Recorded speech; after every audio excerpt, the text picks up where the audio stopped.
Hi there. I'm so excited for today's episode. We have such a special guest that I'm personally absolutely thrilled to welcome to the podcast and to be able to have a conversation with. So, hi, Tracy. How are you? Hi, Lenka and Natalie. Thank you for having me.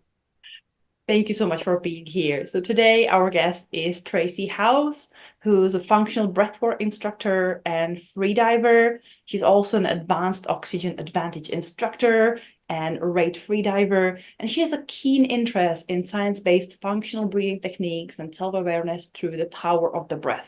And if you're listening to the podcast for a while, you know that I love my breath work and I'm interested in learning more about the breath work. So when I kind of came across Tracy's profile on LinkedIn, I was like, yes, please, could you come and chat with us a little bit and educate us and our listeners about the power of breath work.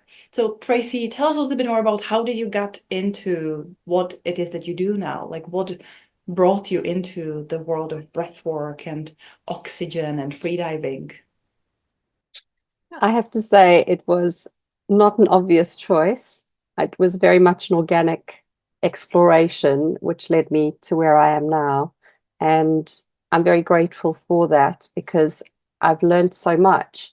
And it's always a pleasure to share knowledge with others because when you discover things that you can use for your own well-being, that can make a really profound difference in your quality of life, I think we owe that to ourselves by seeking that knowledge out. So I'm very happy to be a vessel for that in some way.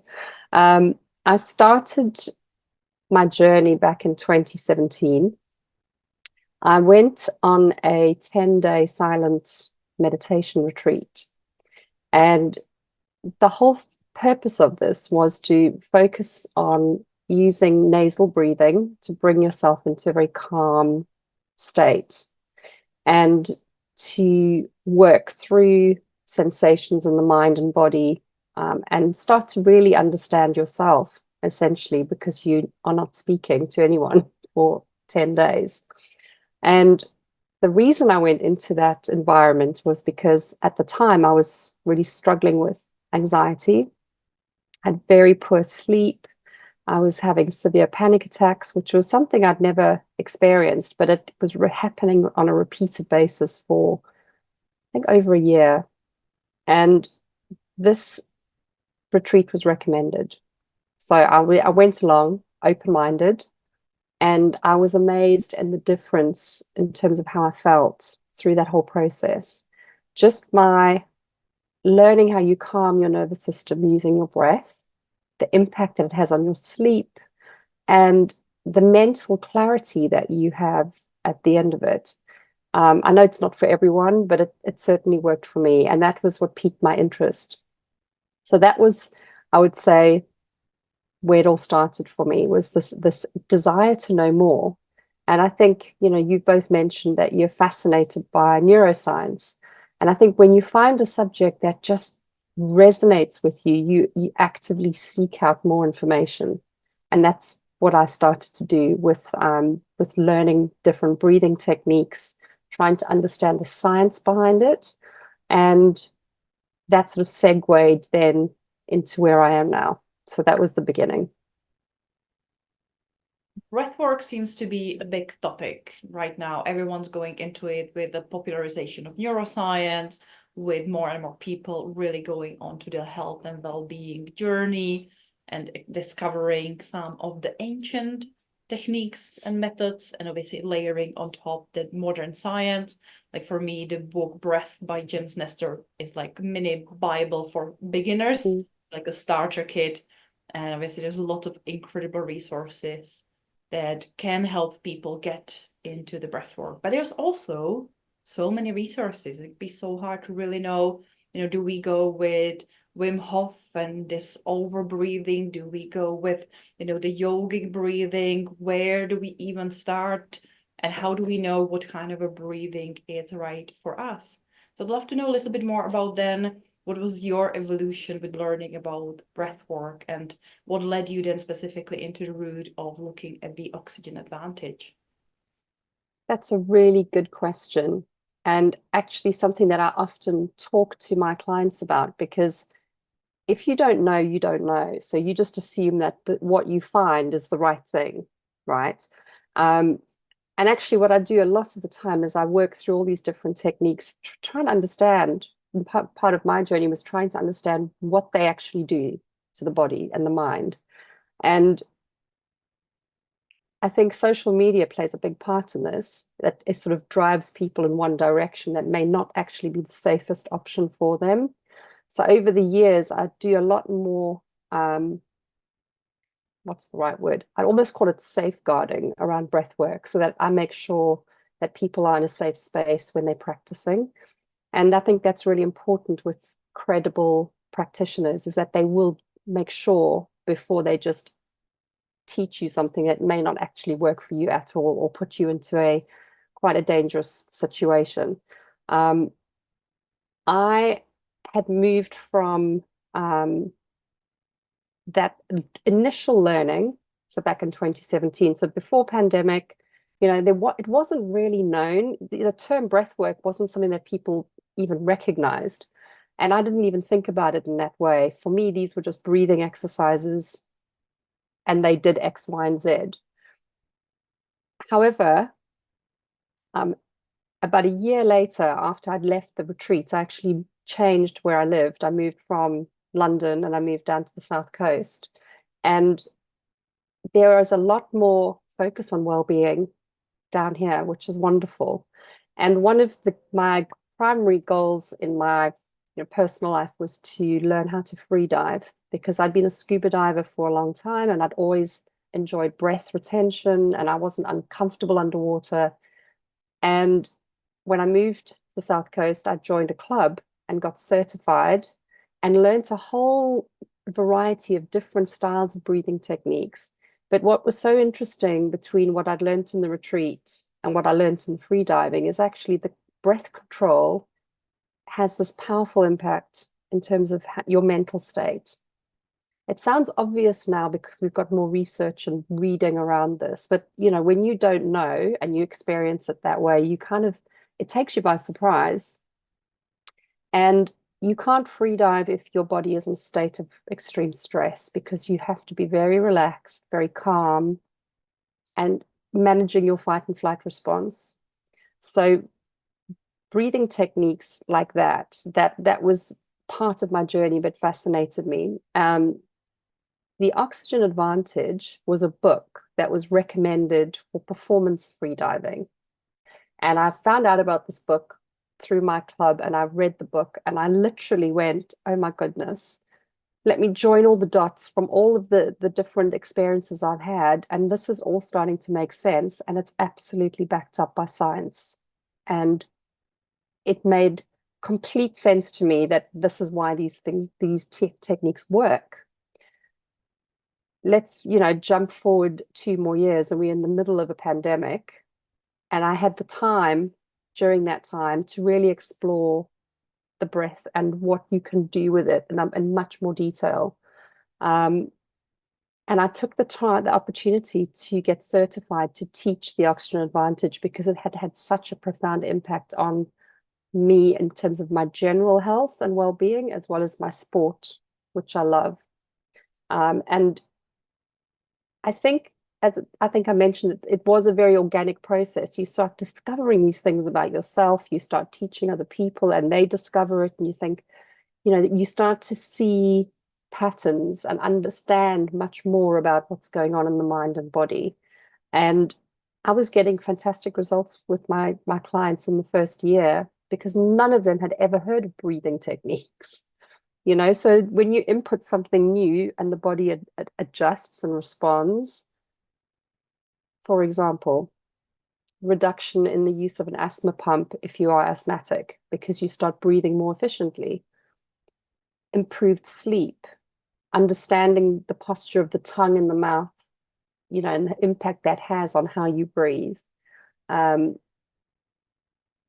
terms of anxiety and stress, we always mark stress as a bad thing, but actually the body needs stress to perform. So how can you rebalance the body if you're living in a stress state?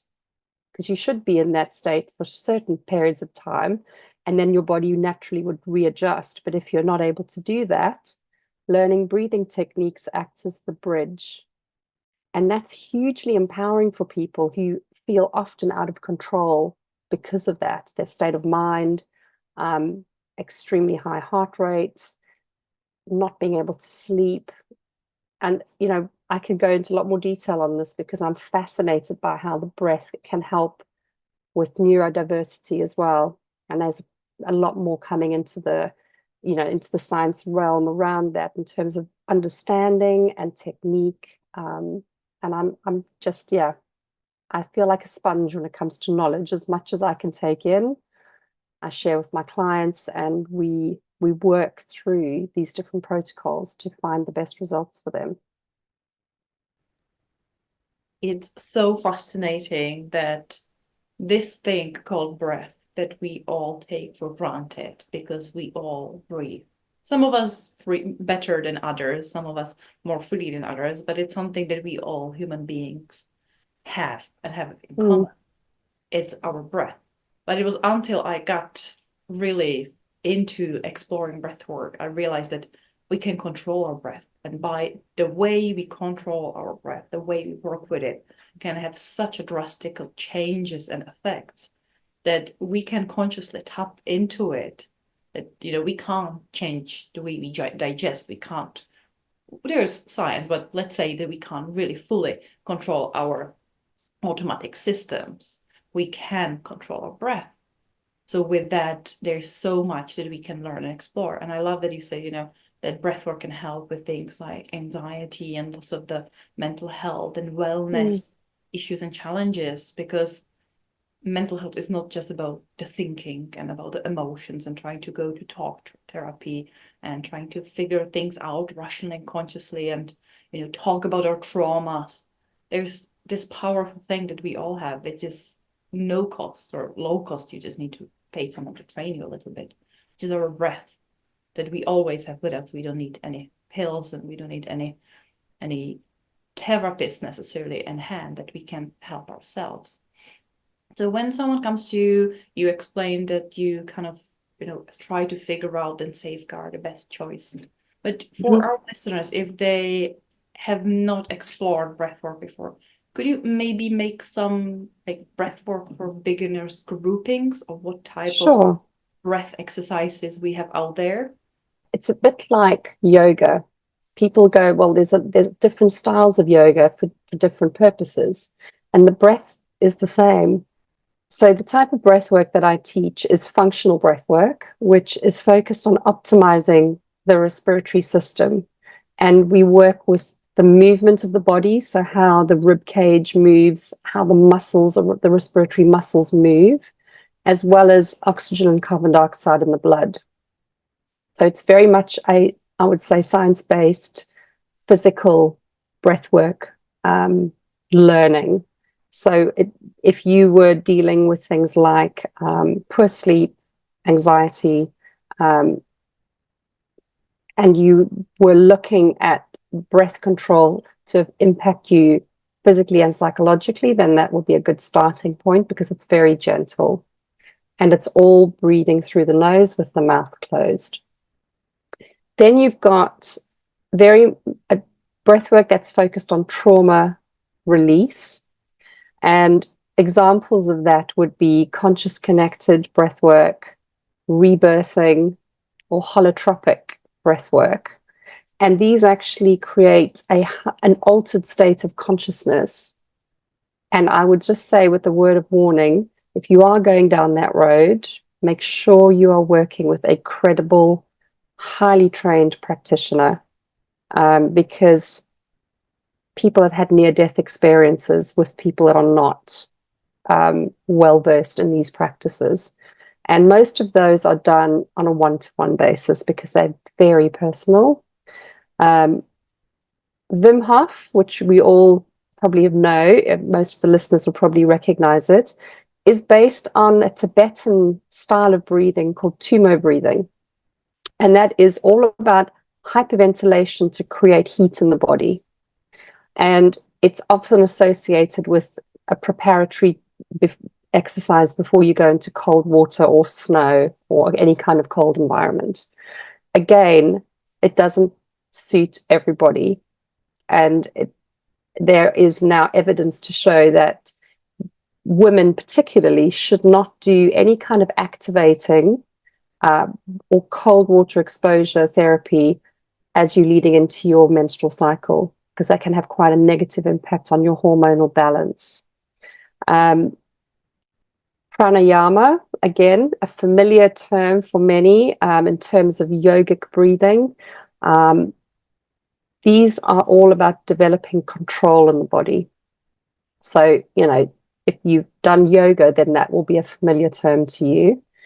And then you've still got other types of breath work like shamanic breathing, coherent breathing, where the breath is timed to create an altered state of consciousness or to enable you to go on a very visual journey mentally into another plane, as it were.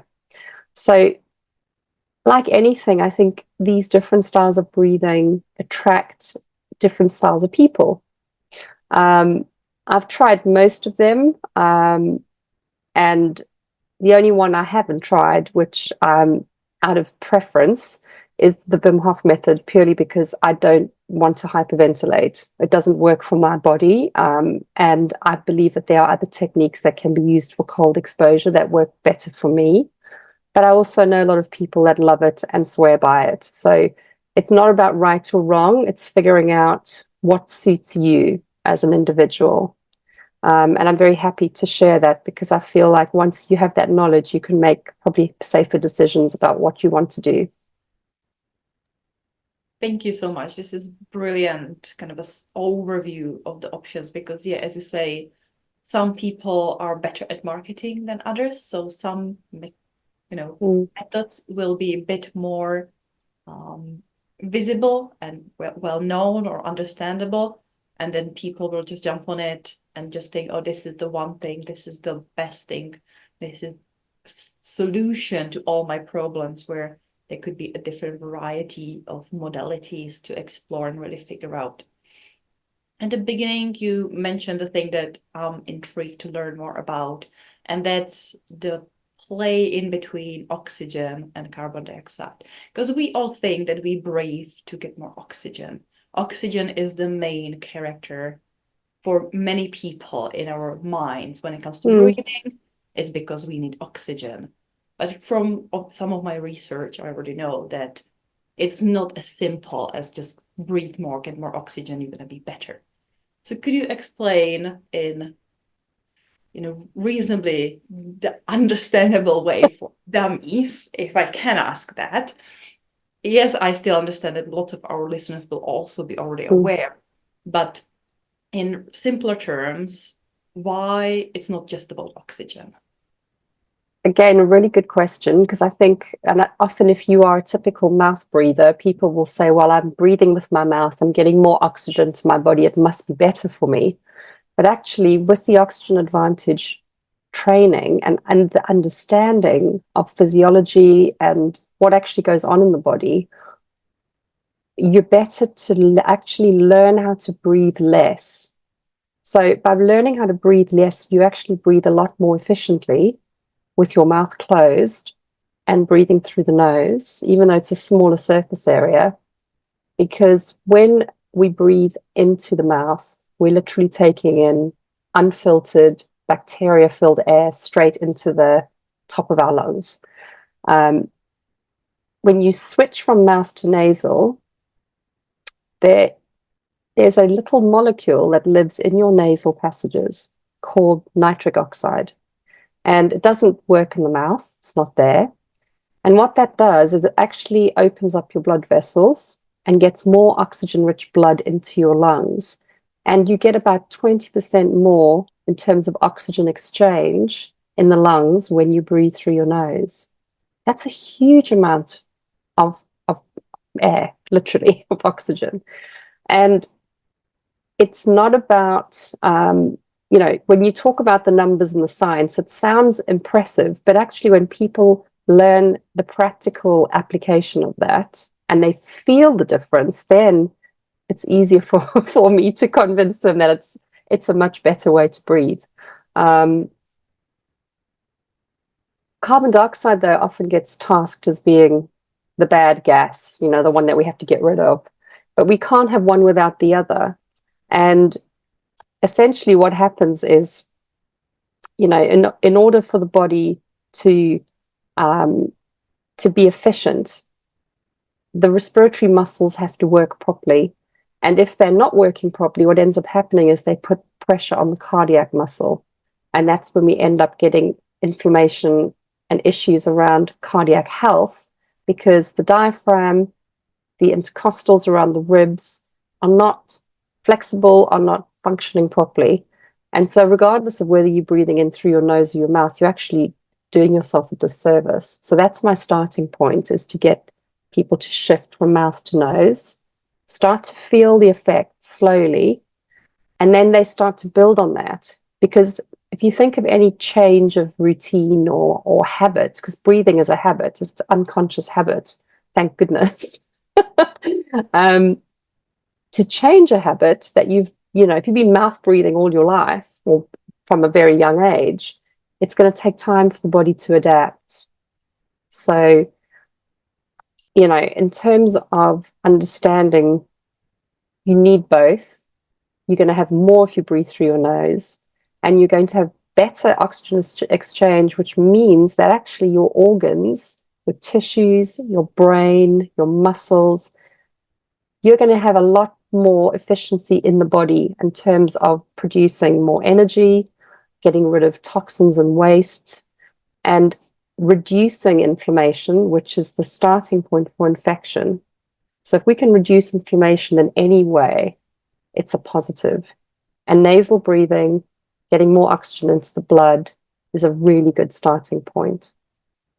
It's so interesting then, such a small little change. You would think it's a small little change as switching between nasal and mouth breathing can have such a drastic impact on, yes, how much oxygen we get, but also then improving our sleep, improving our performance, making us so much more efficient in how we process how much oxygen we get and how much we can process it. And also one of the facts that I still remember from reading Breath from James Nestor, which for me was an interesting thought that I've never ever thought about, it's that as we breathe out and as we release some of the gases, like when we look around ourselves, we don't see the gases, we don't see the oxygen, we don't see the molecules. But actually, if we focus on the out breath, if we don't only focus on the in-breath, because lots of the breath work seems like focusing so much on the way you're breathing in, how much oxygen you're taking in, but it's also the other part of how much you're releasing and how much of you're breathing out. And the one fact that I still remember is that majority of weight loss often happens because of we breathing out, because there's still water molecules, and it's so fascinating that we lose so much water through breathing if we breathe correctly. Yeah. When it comes to learning good breathing habits, you're right in that it is so much more about the out breath. Because if you are breathing through your nose, it doesn't have to be a short, sharp, loud inhale. With functional breathing techniques, you actually learn how you can breathe really softly. It's almost imperceptible. Like you wouldn't know that you're breathing in unless you watched somebody's rib cage expand or their stomach move. But that soft inhale, you can breathe in and fill your lungs completely. And that's when the diaphragm will start to be a lot more activated because it's got more to work with. And releasing the breath slowly and softly is all about bringing the nervous system back into a state of balance. So often what happens is there's a lot of attention placed on, as you say, breathing in. And certainly in freediving, we're all about breathing as much air into our lungs as possible to hold our breath for as long as possible. But if you're talking about day-to-day breathing, it's a very soft inhale, filling the lungs, feeling expansion in the body, and then gently relaxing the exhale out. And actually, will remember this from James's book as well. He does a breathing technique where it's in for 4, out for 6. And this is also taught through the oxygen advantage. In fact, they have had a lot of conversations, James Nestor and Patrick McKeown, about this, because I think James sourced a lot of the scientific research from the oxygen advantage books and the medical research that had been done for that. So it sat really well together. But if you practice over time, you can actually reduce your respiratory rate quite dramatically, because most of us breathe 12 to 16 times per minute. You can, in time, reduce that to a slow breath in, gentle breath out, to the point where you can be breathing 6 times a minute, because the body is in such a state of relaxation. But because it's efficient, you don't need that fast pace of breathing to keep you feeling well and alert and awake. You're taking it in and you're gently releasing, and the muscles are working properly, the diaphragm, and you can feel it in the body. It's the most incredible sensation of just feeling in control, very calm, but still alert. And that's what we call breathing retraining or breathing repatterning, is when you start to take these timed short exercises and practice them and practice them and practice them to develop this new breathing habit. And over time, they become default.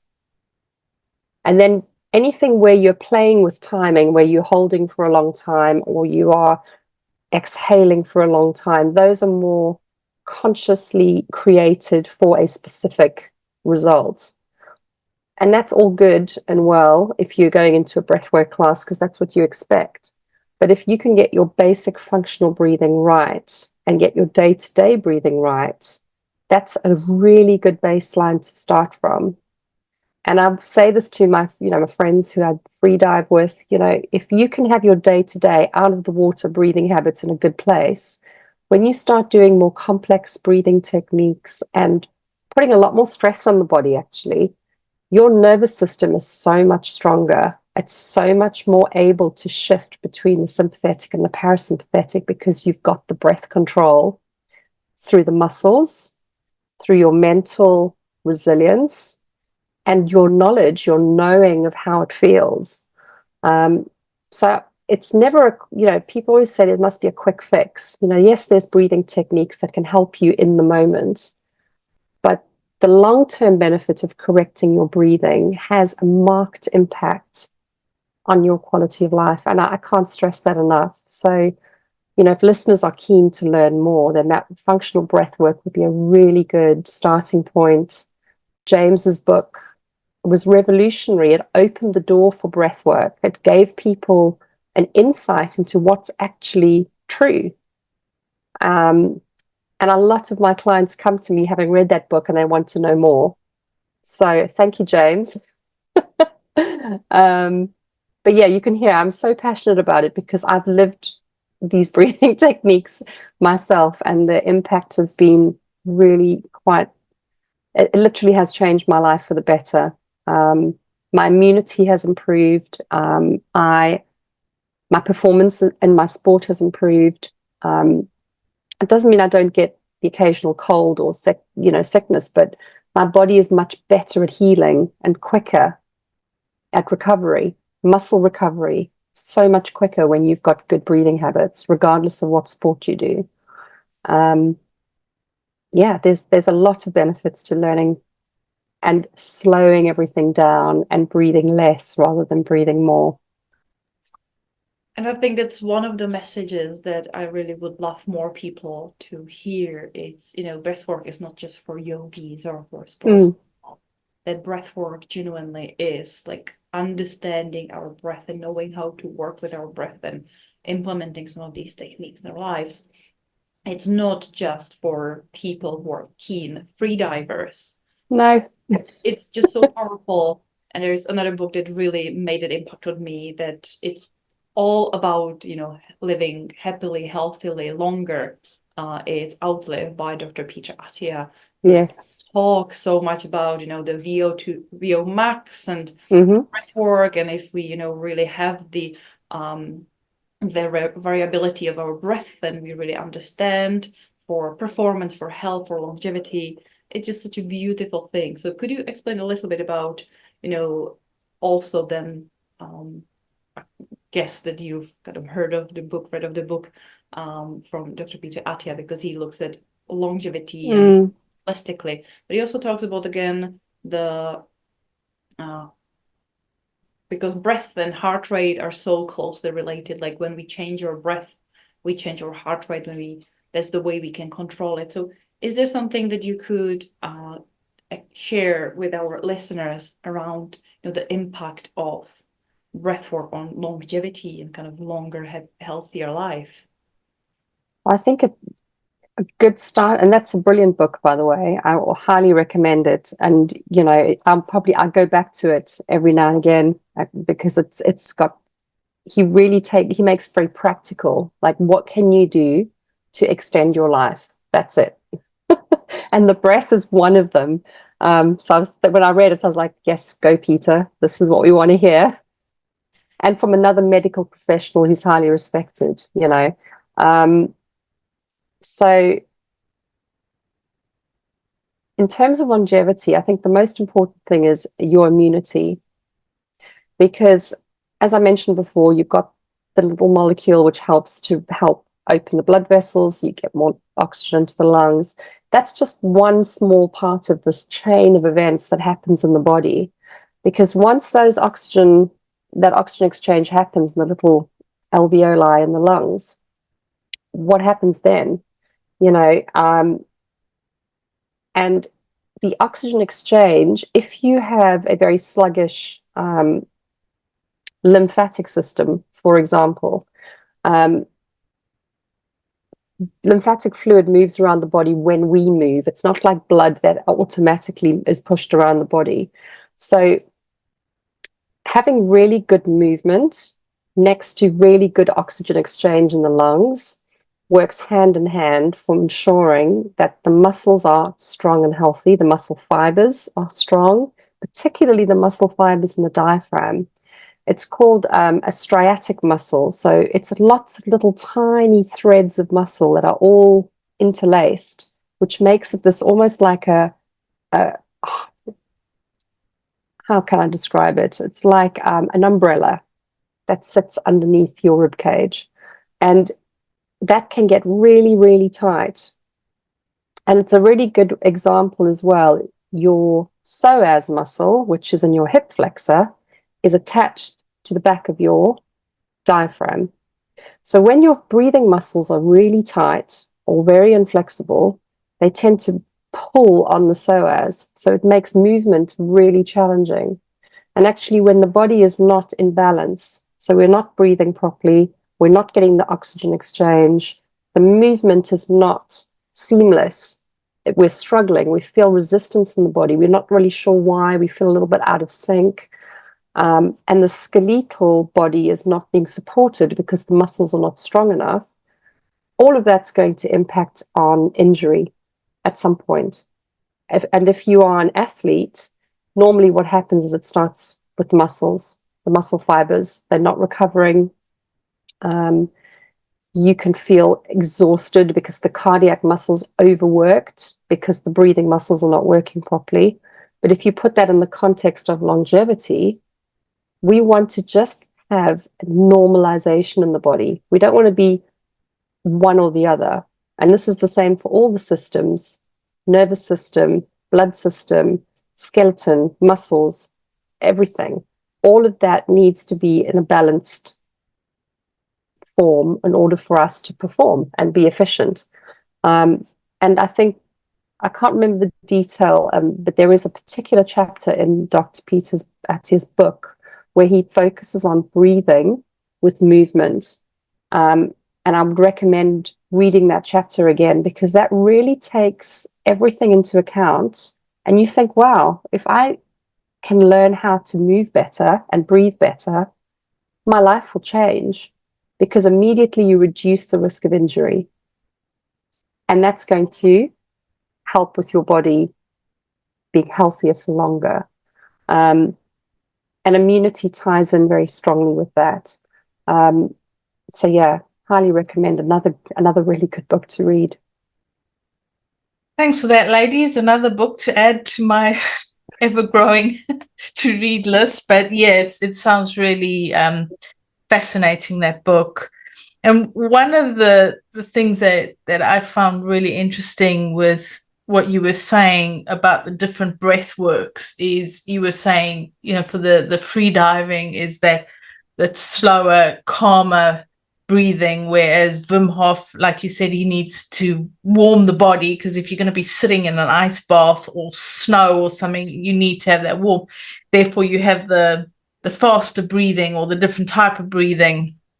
And when you were sort of speaking about that, I was thinking, when people are stressed, that's one of the ways you can see if they're stressed, because they're shallow breathing, and it's almost this fast-paced breathing to keep going. But when you slow down the breathing, when you just do it slower and breathe in slower, breathe out slower, it's almost like it forces you to relax a little bit, because you're not having this hyperventilation or this fast breathing with a faster heart rate, or just, your brain's going off on all cylinders and you think, oh my God, I've got to do this, I've got to do this, I've got to do this. But if you just stop to breathe, it's almost like coming to a screeching halt at a stop street. And it's just like, stop for a minute.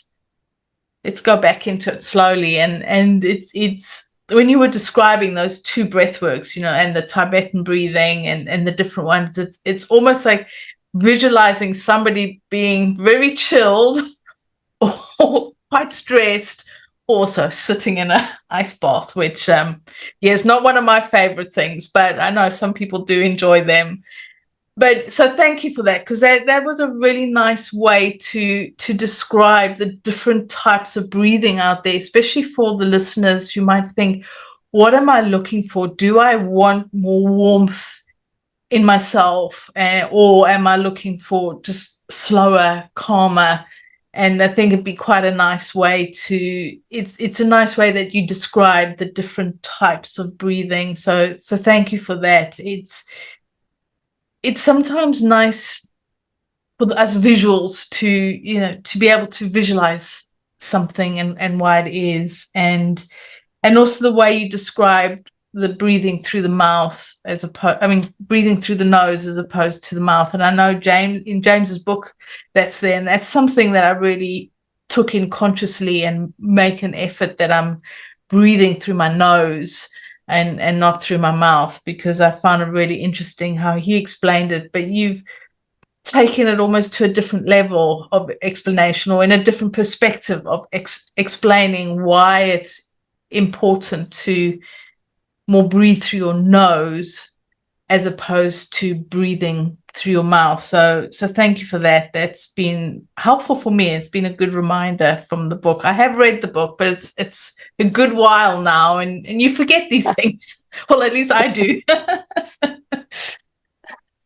My question for you is, you talk about free diving, and I love swimming. I've always loved swimming, and the thought of free diving, I think, is a bit much for me. But I'm fascinated by free diving, and I've just watched a documentary by, I think she's from Sweden. She swims under the ice, and she did I think 100 meters or something under the ice. And it's a pretty random question, but for all of us people who don't free dive, there's this such a slow pace, because you would think that you would really use your arms and legs to get you moving, but it's almost this stillness. There's no movement happening, but yet you're still moving through the water. So how does this work? Just purely because I'm curious, and I'd love to know, why don't you use your arms and legs, I guess, like a swimmer? But I mean, maybe it just uses up more energy. Well, the program you're talking about, the diver in that particular show, Joanna Nordblatt, she dives. She was doing a no fins dive. So she was using her arms and legs, but in a very specific pattern. And you're absolutely right. It's very controlled. It doesn't look fast, but actually you can really motor through the water if you have enough upper body strength. But it is a very controlled movement in order to, as you say, not use so much energy. If you watch, there's another documentary on Netflix called The Deepest Breath, which is a true story of a free diver and her coach. And she uses fins. So she uses a monofin, which is the big one that looks like a tail, and then the two, which are bifins. And you get more speed with that, but it's very particular. Everyone has their own preference. But the key with the breath hold is, first of all, we don't overly hyperventilate at all, because it would be disastrous. You shouldn't hyperventilate. There's a way of breathing in free diving where you can fill the lungs but know when to stop, so you don't hyperventilate. And actually, when the body is in a complete state of relaxation mentally, and you've had the training in the water, your body just goes into automatic movement mode. You know exactly how to do it, and the mind becomes almost in a state of pre-sleep. So you are in a very meditative state before you go in. And a lot of the time you are so in the moment. You have to be absolutely present, because if you hold your breath now, your whole body is just going to go, what is going on? It's immediate, because that's not normal. We should not be holding our breath. However, we as mammals have an evolutionary extension of our breathing called a mammalian dive reflex, which means that when you put your face into cold water and you hold your breath, your heart rate slows down immediately. And I know for myself, when I'm training, it takes me just under 10 minutes for that to happen. And it's an incredibly powerful mental shift. And you can actually, that's how, one of the reasons you can calm yourself and continue to swim underwater, because your body is already kicked in.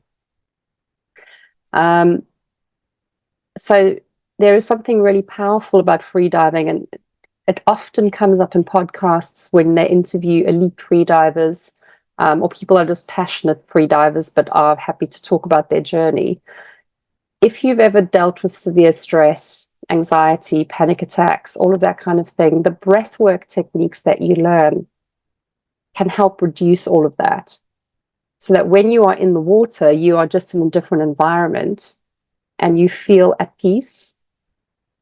There is something, I can't explain it more than the fact that it feels like you are floating in space. You're just in the moment and you're swimming very gently, and it is a beautiful thing.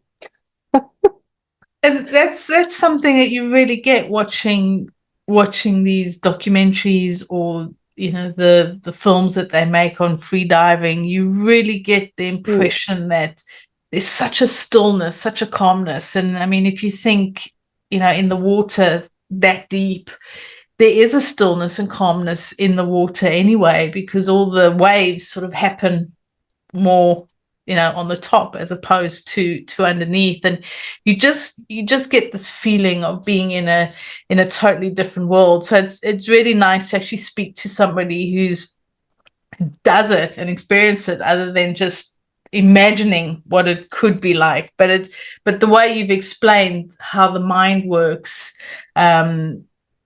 makes sense. That's good. One thing that I've been really fascinated with is, we think, breathwork is new. It's this new idea that's come up, but so much of the ancient philosophies, ancient ideas are coming up or being reintroduced or being acknowledged. I don't know what the right word is, but I mean, if you think the Tibetan monks have been doing this breathing for thousands of years, the yogis have been doing it thousands of years, the shamanics, you go back in time and in history, and these breathing techniques are not new. I mean, maybe some of them are new with the science and learning, having the science behind it. But understanding breath work, or the importance of breathing and breath work, is not a new concept. And I'm really fascinated how all these sort of ancient ideas are coming up, and it's like, oh, there's this new idea, breath work. Well, it's not really that new. It's ancient and old, but it's coming back and is being reintroduced. And I find that really fascinating, that all these things that we utilize to help us with our mental health, physical health, our well-beings, just helping us to be a more healthy human, are these ideas or concepts that have been around for thousands of years and just been forgotten or not talked about. So when you talking about breath work, and I know that it's becoming more and more popular, like you said, especially with Wim Hof and James's book, and the science behind it. But what are you finding from when you talk to people about breath work or the importance of breathing? What is the sort of reception that you getting from it? And I'm not talking about your clients, because obviously they want to do it, but when you talk to people, what are you finding? And especially over the years since you've been sort of really immersed in it, have you noticed a shift in people being more open to it or sort of wanting to know more? Absolutely. I think when I started in 2017, it was something that not many people had heard of or were interested in, to be fair, or they thought it was yoga breathing. It must be all the same. You breathe in yoga. So when you talk about breath work, is it like that? And actually, there's a positive and negative to that, because when something is very new, it's a lot harder to get people over the line in terms of understanding the value of it. And I'm not talking about selling anything. I just mean the value within the practice. The pandemic obviously was focused on lung health and breathing. So the fact that James's book came out in the middle of the pandemic, which I think it was by chance. I think he'd been working on this book for a while, and it just happened to come out at that time, because the Oxygen Advantage book was written years ago, 2008, I think, and it was known amongst the sporting community, but it was very niche. The trigger of the pandemic, James's book, and people wanting to be healthier, regardless of what the practice was, has propelled breathwork forward. So the positive now, so if we leap forward 7 years, if I mention breathwork, it's known. It's like, oh yeah, I've heard about it. They may not know what it is in essence, but they've heard about it, and that's the power of media for you, right? And that helps me then introduce it, but it doesn't feel like such a hard sell, because it's a bit more known, or recommended, but people will have been told about it from someone. The negative side to that is that we have such an overwhelming deluge of information now online that people don't actually know where to go first. And unfortunately, in the UK, we do not have a governing body for breathwork. There is an organization that is trying to create one. There's definitely one in the US, but that doesn't help us, in terms of legally practicing in the UK. You can't tie yourself to another country. It has to be within your country. So I think there's a lot of work to be done within the UK, particularly about ensuring that people are practicing safely. And I could say this about any sport or any activity, people will trust something that has some kind of accreditation. But in my opinion, I always read everyone's bios. I want to know what their training has been, who've they learned from, how many years have they been practicing. A weekend practice, you go and learn how to do breathing techniques in a weekend doesn't mean you're a breathing instructor. I cannot fathom that. But, unfortunately, people are being sold these experiences to improve their business, which is fine. That's what we all do. But you can't be an expert in a weekend. So it comes back to safety, in my opinion. I would rather someone do their research and not work with me because I'm not the right person for them. And I think there's a lot more conversations happening now online, particularly in Facebook groups, Instagram, influencers within the wellness community, where they are talking about safety with breath practices, particularly around an area which I'm actually getting certified in, which is heat and cold therapy, which will be added to my wellness practice. And a massive part of that, outside of the science and the obvious benefits, is safe practice. So I think as individual practitioners, we owe it to our clients, but you as the participant owe it to yourself to do your due diligence. You wouldn't go to a doctor that wasn't recommended to you. So why would you go to a breathwork practitioner that you've never heard of or you've not done any research with? I think we always do your homework. That's all I think I want to say on that, because it makes a real difference to finding the right fit and having a really powerful, profound experience compared to something which just feels quite transactional. And I know that there are a lot of people in my community that are very passionate individuals and want to be the best that they can be in terms of serving the public. So I'm very happy to, recommend specific practitioners if people reach out to me after this podcast. If there's a particular area that I don't teach, but I know that I would be putting them into a safe pair of hands. So I hope that helps. That's really good advice, because like you said, a lot of people, and I came from that until I read James's book, and obviously we've had a couple of guests and yourself on the podcast, is realizing actually there's more to it than just the yoga breathing. And I think it's just making people aware that actually when you do these deep breathing and these different breathing exercises, is be with the right person. It's different when you in a yoga pose and breathe to just help, to do the pose deeper, as opposed to really going on a mental journey or a spiritual journey through breath work. There's huge differences. And I think it's about the education on the differences, because quite often you don't know what you don't know. So thank you for that. That is really good advice for our listeners or for anyone out there. I mean, obviously, we both passionate about breathing. Lenka, very passionate about the breath work and breathing. And we really appreciate your time and energy and sharing your knowledge. And we can talk most probably for ages, especially about these different books and different techniques. But one thing that we always do like to do is give our guests the space to maybe share a tip, share a nugget, or share something that we haven't asked and you wanting to share it or talk about it. This is your space just to give that last little gold nugget that might be lurking there.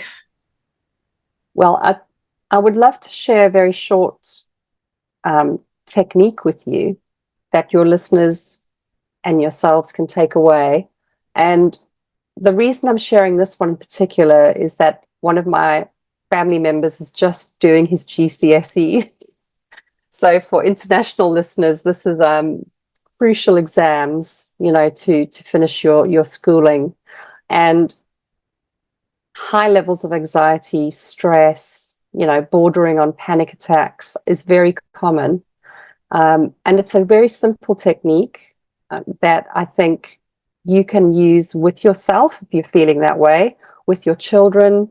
And, if you are in an environment where you see someone who is spiraling out of control and they need to bring themselves back into a calm state, this is a really lovely technique just to bring them back into a state of quiet and calm. So, as you know, when you're feeling that stress and it's starting to take over, the throat might start feeling tight. You know, your heart rate's going really fast. You might start sweating, but you feel cold. My experience of severe panic attacks, your throat closes completely and you can't breathe at all. So we want to support individuals before it gets to that point. So simply taking your hands, place it over your mouth and your nose. So just cup it. And depending on whether you're doing this for yourself or whether you are helping somebody else, if you are on your own and it's you want to breathe in through your nose, breathe out through your nose, back into your hands, and just count in 2, 3, 4, out 2, 3, 4, and keep breathing slowly in and out, but keep your hands tightly cupped around your face.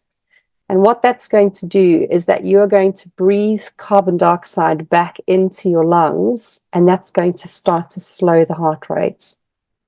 And as soon as your heart rate starts slowing down, that's going to take that feeling of overwhelm, anxiety, panic away from the mind and just start to calm the body. And you can actually watch somebody, if they're really, really tense, the shoulders go up, and it's almost like they're bracing themselves for impact. And when you sit with them, if you were mirroring them, for example, so let's say, Lenka, you were having this experience and I was with you. If I knew you and you were comfortable, I would probably hold your shoulders and I would say to you, breathe in 2, 3, 4, and breathe out.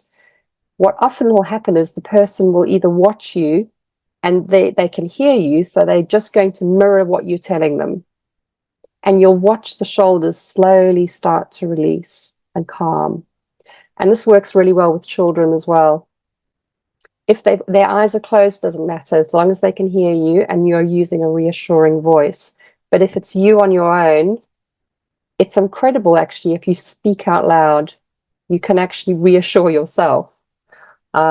And it depends on how they're feeling, but just that moment of allowing them to reset, it can just take the edge off and help bring them back into a state of normality in their mind. But for everybody else, they're just calming down. So that's just a little technique, but hopefully that will work for anybody who's in that situation. It certainly helped me. So yeah. Thank you for that. And that is a really good tip and a fantastic gold nugget. So thank you so much. Now, if our listeners want to connect with you and they're thinking, wow, this sounds like something I need to know more about, or I just want to know which freediving group she's with because I'm interested in that, or the breathwork, or they just want to be within your circle, how can people connect with you? The easiest way is my website, which is bluebreathwork.co.uk. And if you are on Instagram, it's Blue Breathwork. I post all my breathwork events, classes, tips, everything related to well-being is on my Instagram. And if you are in the corporate world and you're interested in looking at well-being for your colleagues and yourself, then you can find me on LinkedIn under my name, so Tracy Howes. Thank you for that. And all the links will be in the description so people can click on them there. So thank you again so much for, all that you've shared, all that knowledge that you've shared with us, and just adding to the breathwork conversations that Lenka and I have had on the podcast, and just giving that extra information, that extra guidance. And of course, I found it really interesting talking to a freediver and a fellow South African. So that's always a good thing. So thank you so much for your time. And for our listeners, what have you got from today? Is it been the breath work? Are you inspired to read the 2 books that are recommended? If you have read the books, we'd love to know your thoughts on them. Are you inspired maybe to do some free diving or go swimming even, or just go and watch a documentary on free diving? But we would also love to know your experiences on breathing. Have you tried any breath work, or is it more about the yoga breathing, or have you had experiences where breathing or deep breathing or shifting the way that you breathe has really helped you in a stressful situation? We would love to know your thoughts around anything around breathing. And until next time, we'll talk to you soon. Bye. If you enjoyed listening to our conversation, please share it with your friends and colleagues, and don't forget to subscribe. We would love it if you could give us a 5-star rating and write a short review.